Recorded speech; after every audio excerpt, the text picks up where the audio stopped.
So was Jesus a unique incarnation? That is a great question. I mean, was that... What do you think?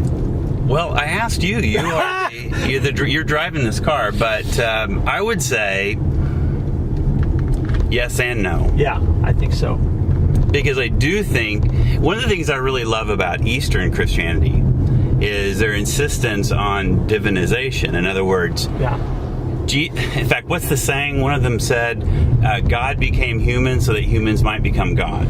There you go.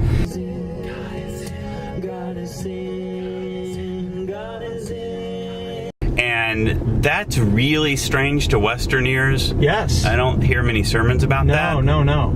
But there's a really deep truth there. Absolutely. And it's not that it's not the idea that we're each going to become a god of our own little planet. Right. It's that we take part in the divine nature too. Right.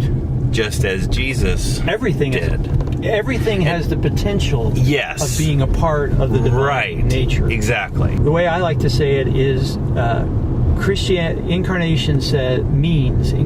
means that there is no meaning to the words God forsaken. Oh.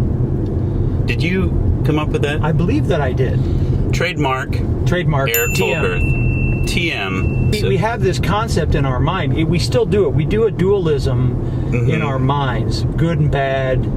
Yeah, sure. Saved and sinner. Light and dark. Satan, all this kind God, of stuff. Heaven, hell. Yeah, heaven, hell.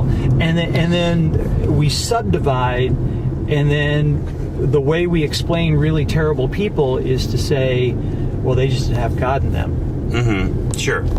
But that's not true. No. That's just not true. So what happened? So using that language of God forsakenness, though, does evoke Jesus' words on the cross. Yeah. So what happens there?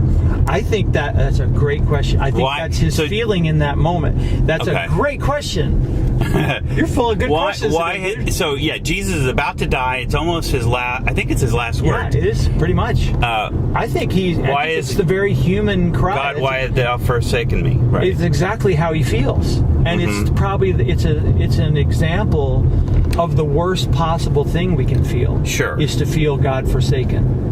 Is to feel that there is no hope. Abandonment is a terrible thing that people don't get over, and Jesus, I have no doubt, felt a sense of abandonment in that moment.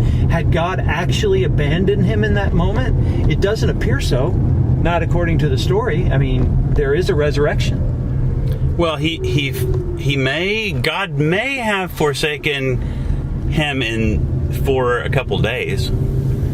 Can you say that? I don't know.